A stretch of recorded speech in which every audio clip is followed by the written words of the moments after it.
السلام علیکم۔ پروگرام آئینہ کے ساتھ طاہر احمد بھٹی آپ کی خدمت میں حاضر ہے۔ آپ لوگوں نے پچھلے پروگرام کو دیکھا، وہ ابرپٹلی بند ہو گیا تھا یا اس کے آخر میں پراپر کلوزنگ نہیں تھی، تو وہ بات درست ہے آپ کی، کچھ حصہ اپلوڈنگ سے پہلے صحیح طرح نہیں ہو سکا اور وہ پھر وہاں سے وہ ڈسٹرب ہو گیا۔ شکریہ اس تفصیل اور کنسرن کے ساتھ دیکھنے کا۔ اینڈ پہ جو میں نے بات کی تھی یا جس پہ میں وائنڈ اپ کرنا چاہ رہا تھا وہ صرف یہی تھی، اور وہ خیر اتنی صرف بھی نہیں ہے، مطلب اہم تھی اس لحاظ سے کہ جب کوئی صاحب اقتدار اور صاحب اختیار احمدی حوالے سے بات کرتا ہے تو اس کی ٹون، اس کے الفاظ کے چناؤ اور اس کے ریبٹل یا موقف دینے کی ترتیب جو ہے وہ ان کوارٹرز کو واضح پیغام ساتھ ہی دے دیتی ہے جن کوارٹرز کا یہ سارا کیا دھرا ہے کہ کوئی نہیں ایسی گل، یہ ہاتھی کے صرف دکھانے کے دانت ہیں، اور دکھانے والے دانتوں سے ہاتھی کے وہ نہیں باز آئیں گے، وہ نہیں رکیں گے، اور وہ سسٹم اسی طرح چلتا رہے گا جب تک کھانے والے دانتوں کا پریکٹیکل مظاہرہ نہیں ہوگا۔ یہ سلسلہ اسی طرح جاری رہے گا، اور اس کے جاری رہنے کا جو آؤٹ کم یا اس کا جو بد اثر ہے وہ میں جب سے بات کر رہا ہوں وہ یہی کر رہا ہوں کہ اس کے بد اثرات، جماعت احمدیہ کا کرش ہو جانا، احمدیوں کا ملیا میٹ ہو جانا، یہ سارا کچھ اس سے بہت جلدی ہو جانا تھا۔ 53 کے فسادات والی تحریک ہی اس لیول اور اس تھریش ہولڈ کی اور اس فریکوینسی کی تھی۔ مطلب خود سوچیں کہ بنا پاکستان ہے ابھی بالکل 5-6 سال پرانا، اور اس میں اتنے وسیع پیمانے پر آگیں لگ گئی ہیں اور بلوے شروع ہو گئے ہیں، اور اینٹوں کے ساتھ سر کچلے جا رہے ہیں، باپ کے سامنے بیٹے کے اور بیٹے کے سامنے باپوں کے۔ تو مطلب کوئی تو حالت تھی نا کہ اس وقت فوری طور پر مارشل لا کال کرنا پڑا اور مارشل لا لگانا پڑا۔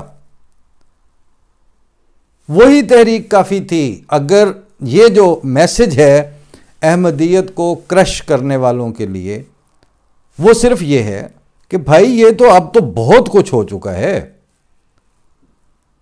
اور یہ ایٹ دا سیم ٹائم احمدیوں کے لیے بھی اسی طرح سے کہ جو جہاں سے وہ خون رستا ہے، یا جہاں پر جیسے آج ہی BBC کی وہ خبر تھی 8-10 گھنٹے پہلے میں نے دیکھی کہ وہ سٹوری انہوں نے تفصیل سے نام بدل کے ڈالی ہوئی تھی کہ کس طرح ہماری بیٹی کی لاش جو ہے وہ قبر سے آدھی رات کو آ کے کہا گیا کہ اس کو نکالو، اور وہ نکلوائی گئی، اور پھر وہاں ربا جا کے تدفین کرو، اور پھر اس طرح کے مسائل جو ہیں یہ تو بہت آگے جا چکے ہیں۔ یہ تو پورا یعنی کیا کہتے ہیں، جو نازیزم کا اور دنیا میں مختلف طبقوں کو باقاعدہ ان کی نسل کشی اور ان کو ختم کرنے کے لیے جو اقدامات کیے جاتے ہیں، یہ اس لیول کی بات ہے، لیکن اس کا امپیکٹ کبھی وہ نہیں، نتیجہ کبھی وہ نہیں نکلا۔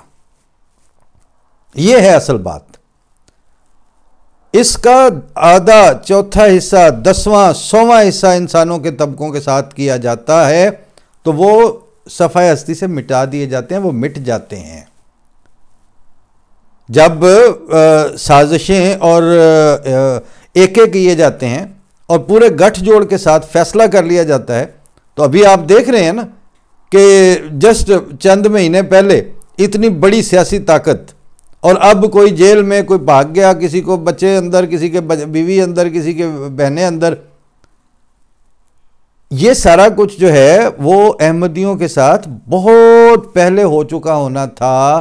صرف ایک بات ہے جو آپ نہیں سمجھتے، آپ کے وزرائے اعظم نہیں اس بات کو سمجھتے، آپ کے آرمی کے چیف نہیں اس بات کو سمجھتے، آپ کے چیف جسٹس آف پاکستان اس بات کو نہیں سمجھتے کہ اس تحریک اور اس کی لانچنگ کے پیچھے وہ بندہ موجود ہے جس کا دعویٰ یہ ہے کہ میں خدا کی طرف سے بھیجا گیا ہوں۔ اور خدا کو بالفعل آپ کوئی نہیں مانتے. خدا کو ایک میتھولوجیکل گاڈ کے طور پر آپ مانتے ہیں. وہ جو ہے نا کہ جس خدا کے حوالے سے رسول اللہ صلی اللہ علیہ وسلم کو گرفتار کرنے کے لیے کسرا والوں نے یا اس نے بندہ بھیجا ہے اپنا، کیسر یا کسرا میں سے کسی ایک، اس وقت کے جو پایا تخت تھا، اور جس کے نزدیک یہ تھی کہ وہاں کوئی مدینے میں ایک بندہ ہے جس نے دعویٰ کیا، اس کو بھی ذرا پکڑ کے لے آنا، اس انداز میں گرفتاری کے لیے.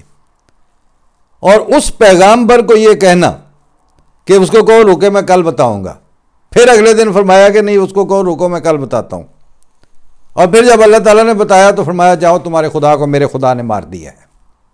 اور پھر بہن ہی وہ ابھی ہاربر پر ہی تھا تو اس کو یہی میسج ملا، اور اس میں کیٹیگوریکلی یہ لکھا بھی ہوا تھا کہ وہ کنگ کو تو مار دیا گیا اور اس کے سارے فلاں نے قبضہ کر لیا اقتدار پہ، فلاں فلاں. اور وہ جو ایک بات اس نے کہی ہوئی تھی نا ادھر عرب میں، ان کے ساتھ کوئی وہ تعرض کرنے کی ضرورت نہیں ہے، وہ آرڈر کینسل سمجھیں.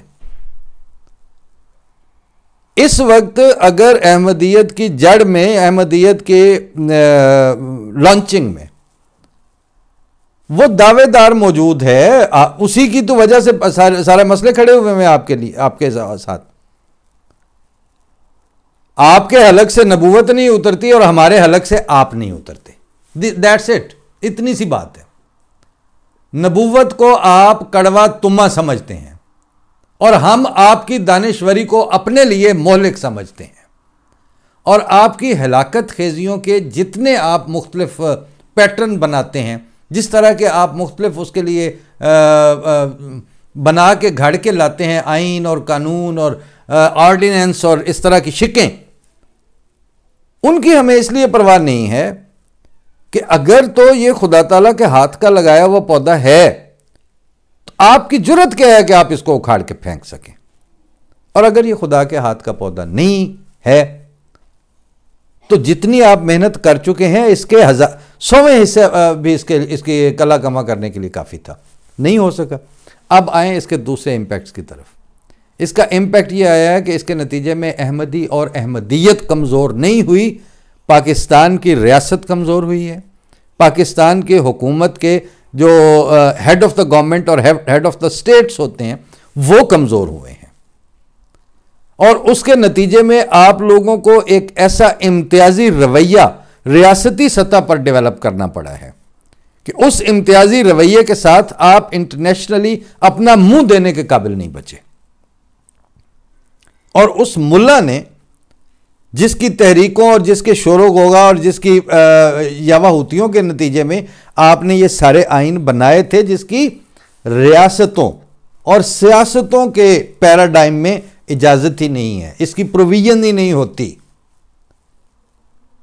آج آپ نے ایک پہلی دفعہ سپریم کورٹ کے فل بینچ کی لائیو کوریج اور کاروائی دیکھی نا، اس میں انسانی حقوق اور شخصی آزادیوں کے اوپر جب باتیں آتی ہیں کوئی جرت نہیں کر سکتا ان کو چیلنج کرنے کی.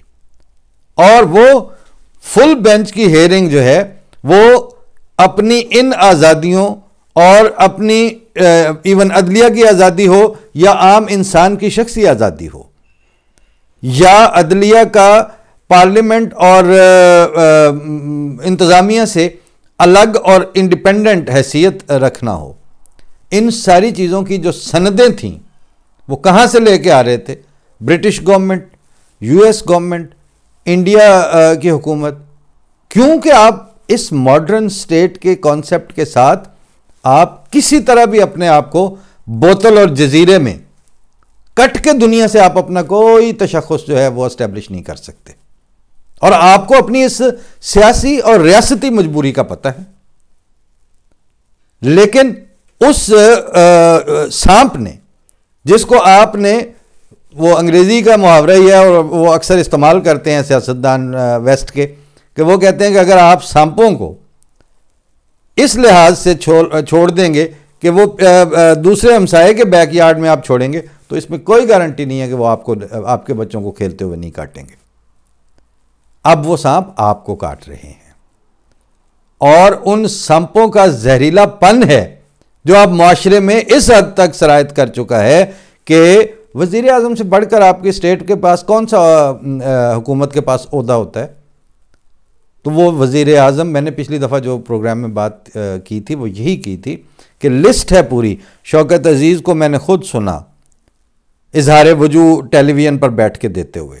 پرویز مشرف کو ہم نے خود سنا یہ بتاتے ہوئے کہ اور ان کے اوپر الزام لگنے اور ان کی بیگم کے حوالے سے کہنا کہ نہیں، پھر وہ آرگومنٹس میں یہ کہتے no he is not himself but there are many in his family bushes. وہ خود تو نہیں ہے لیکن اس کے خاندان میں ارد گرد بہت سے احمدی ہیں. کس کس پہ اوپر پھر سارے صفائیاں دیتے پھرتے ہیں. اور ظاہر ہے بھٹو آنورڈ، بھٹو نے پرائیڈ لیا تھا اور اس سے بات چلی تھی. لہٰذا یہ ایک پورا تسلسل ہے. اس تسلسل نے احمدیت کو کمزور اور نہتا اور بے بس اور بے دھڑ اور بے سر کچھ بھی نہیں کیا. وہ چیزیں اسی طرح چل رہی ہیں. میرے بیٹے نے یہاں پر، میں نے اس کو سنا ظاہر ہے کافی عرصے بعد، تو اس کو مختلف جگہوں سے جب تلفظ میں یہ ان چیزوں پہ میں نے نوٹ کیا تو کہیں املا کا، اردو کی اچھی اردو میں املا کا نقص تھا، کہیں پر تلفظ کا تھا، اور پھر اس نے جو اچھا لٹریچر ہے لائک ہمارا مشتاق احمد یوسفی یا اس طرح کے، ان کو بالاستیاب نہیں پڑھا ہوا تھا. تو کچھ دن میں اس کو کچھ اچھی تحریریں یہاں پڑھنے کو کہتا رہا کہ اچھا پڑھو، میں اس کو دیکھتے ہیں، اور اس کو انجوائے بھی کرتا رہا. وہ شعر میں بھی اچھے شعر کا انتخاب کرنا، اس کو آنکھوں میں ایک چمک آتی تھی کہ اچھا یہ بات، مطلب سمجھ کا پتہ چلتا تھا. لیکن جو کچھ دن کے بعد واقعہ ہوا وہ یہ ہوا کہ آؤٹ آف نو ویئر مجھے اس نے ملفوظات جو مرزا غلام احمد قادیانی بانی جماعت احمدیہ کی گفتگو کا ریکارڈ 5 جلدوں میں ہوا ہے، وہ لے کے بیٹھ گیا اور کہتا ہے چلیں اس کو پڑھتے جاتے ہیں، اس کو تھوڑا مجھے ایکسپلین بھی کرتے جائیں اور اس کا تلفظ بھی ٹھیک ہوتا جائے. ظاہر ہے ایک خوشی ہوئی اور میں نے بڑی بصر و چشم اس کو ساتھ ساتھ وہ چند صفحے روزانہ پہ ہم لگے ہوئے تھے. تو کچھ دن پہلے میں نے دیکھا کہ اس نے کہیں اسلامی اصول کی فلسفی کے تذکرے سنے جو مرزا غلام احمد قادیانی بانی جماعت احمدیہ کی ایک مایا ناز اور سٹینڈنگ آؤٹ لیول کی کتاب ہے. تو اس نے اپنا املا درست کرنے کے لیے پچھلے، میں اس کو کچھ دنوں سے نوٹ کر رہا ہوں کہ اس نے وہ کتاب سامنے رکھ کے تو اس کا املا اس سے وہ تحریر مطلب پڑھ تو رہا ہی ہے، اس کو لکھ بھی رہا ہے ساتھ ساتھ. کہ میں نے دیکھا، میں نے کہا اس کے یہ تو بہت بڑا کام ہو رہا ہے. اگر آپ اپنا املا جو ہے وہ اس ذریعے سے کرنا چاہتے ہو تو وہ جس نے اس بندے کو مبعوث فرمایا تھا اور وہ جس کی استمداد سے یہ کتاب لکھی گئی، اور بانی جماعت احمدیہ نے کیونکہ بہت تھوڑا وقت ملا تھا اس فوری طور پر اس کو مرتب کر کے وہاں اس کانفرنس میں پڑھنے کے لیے بھجوانے کے لیے، تو انہوں نے لکھا ہے کہیں کہ میں نے اس کی سطر پر دعا کی ہے.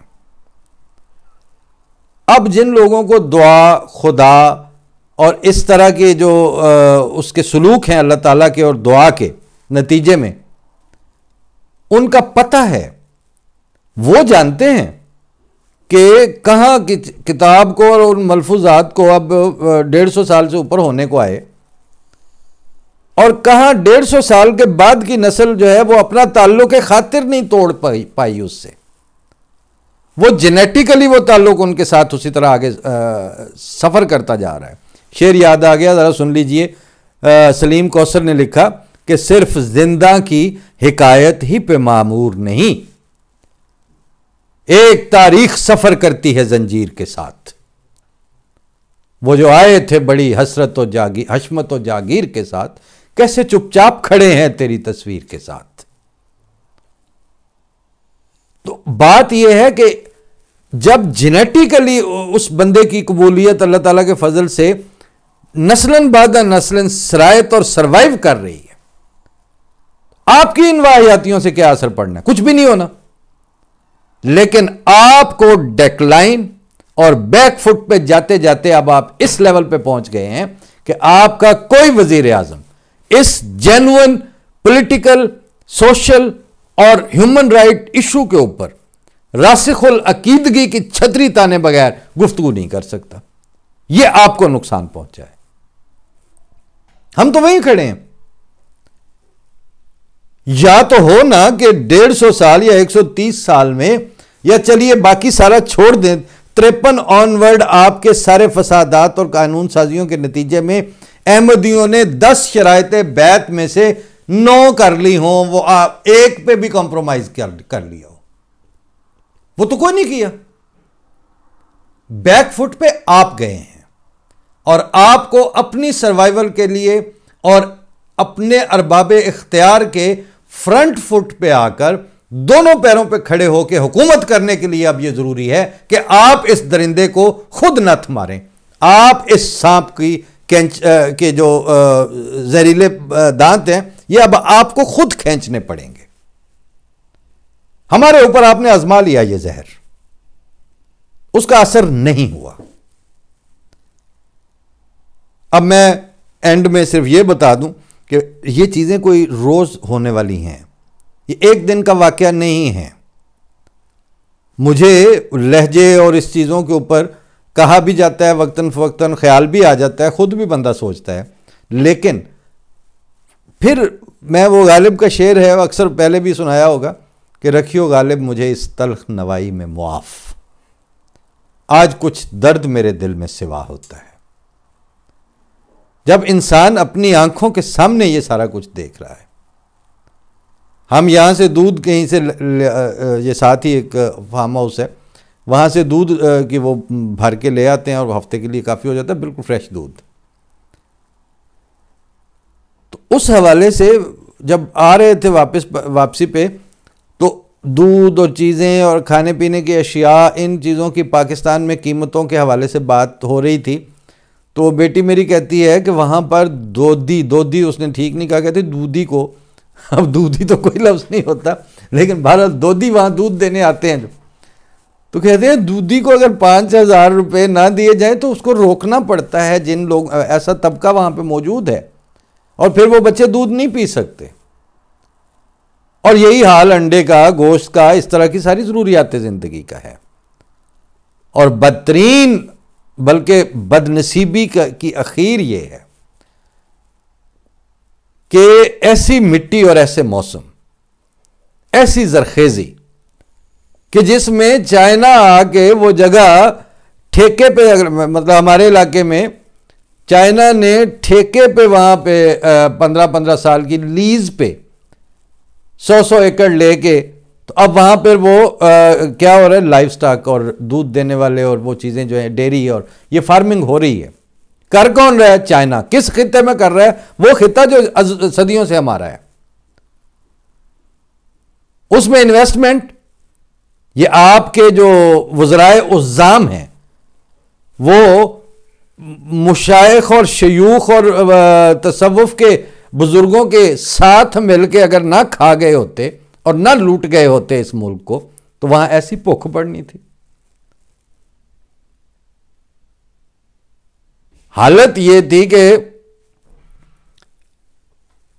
مطلب اب کیا، وہ ظاہر ہے مذہبی ذاتی مثالوں کا ہی آتا ہے. میری والدہ بتاتی ہوتی ہیں کہ وہ، میں کہیں جب بچپن میں دودھ اس طرح سے مجھے نہیں ملا رات، اور مجھ کو کہتے ہیں وہ، ہم تو کہتے ہیں پنجابی میں ویوک جانا، تو وہ جب دودھ اچانک اس نے چھوڑ دیا تو اس رات نہیں پیا، تو میں مطلب ظاہر رو رہا تھا کہ بچہ دودھ شوق ضرورت ہوگی یا کیا تھا. تو میرے دادا جی نے 2 آوازیں بھی، جب ظاہر ہے اس میں، اس ماحول میں نہ بجلیاں نہ پنکھے نہ کچھ، تو میری آواز بھی پہچانی ایک آدھ دفعہ.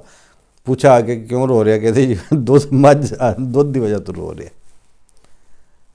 تو امی بتاتی ہیں کہ آپ کے دادا جو ہیں وہ صبح ناشتے کے وقت نہیں تھے گھر پہ، ادھر ادھر سے پوچھا، پنڈ پہ بھی نہیں تھے. تو دوسرے تیسرے گاؤں میں، وہ اندر سے ہی رستے ہوتے ہیں، وہ کہیں گئے ہیں، اور ایک مسلی ساتھ لے گئے اپنا نوکر. تو واپسی پہ وہ کٹا جو ابھی چل نہیں سکتا تھا اس کو اٹھا کے، اور ایک وہ بھینس تھی، مطلب در حقیقت بوری، اس کا کلر براؤن ہی تھا، تو وہ لے آئے اور کہتے ہیں کہ مطلب باقاعدہ یعنی جسے شاہ ویلا کہتے ہیں 9-10 بجے کے وقت تک، کہتے 10 بجے تک دودھ دینے والی بھینس وہاں پہ موجود تھی. خطہ بھینسوں کا ہو، علاقہ زرخیز ہو، اور دودھیوں کو جواب دینے پڑے تو اس کے ذمہ دار یہ وہی ہیں نا جن کے خزانے، ان کی کوئی حد ہی نہیں، ان کا نمبر سوئس بینکوں کا، اور ان کی جو کک بیکس اور ان کے جو اس کے نتیجے میں نام لیے بغیر بے نامی جائیدادوں کے انبار لگے پڑے ہیں. تو یہ سارے طبقات مسلط ہو گئے اور جینون انسانی قدروں، انسانی تہذیب، انسانی بہبود اور انسانی ضروریات اس کے اوپر کمپرومائز ہوتے گئے. رہا سوال اینڈ پہ ہمارا، تو وہ اس دفعہ جب وہ 100 مساجد کی جو تحریک تھی، جرمنی میں 100 مسجدیں بننی ہیں جی، یہ چوتھے امام جماعت احمدیہ نے ایک تحریک کی تھی، اس میں سے 60 کمپلیٹ ہو چکی ہیں اور 10-20 جو ہیں وہ پائپ لائن میں ہیں، اور ظاہر ہے کہ اگلے 2 سال میں کمپلیٹ ہو جائیں گی 100 مسجدیں. تو ابھی جو افتتاح ہو رہے تھے اور ان کی مختلف جگہوں پہ دیکھ رہے تھے ہم میڈیا پہ، سوشل میڈیا پہ، تو مجھے خیال آ رہا تھا کہ کسی زمانے میں ایک مسجد کے لیے تحریک کرنی پڑتی تھی خلیفہ وقت کو، اور وہاں پاکستان میں، ادھر نہیں، ابھی کوئی بندے تھے ہی نہیں ادھر، 70 کی دہائی کی جو باتیں ہیں یا اس سے بھی پہلے، تو وہ زیور عورتیں بیچ رہی ہیں، اپنے پیش کر رہی ہیں اور اس طرح کر کے، تو وہ ایک مسجد بن پاتی تھی ایک دہائی میں. اور ہم اس پہ بھی اللہ تعالیٰ کے شکر گزار تھے کہ اچھا یہ توفیق ہم کمزوروں کو ہی مل رہی ہے.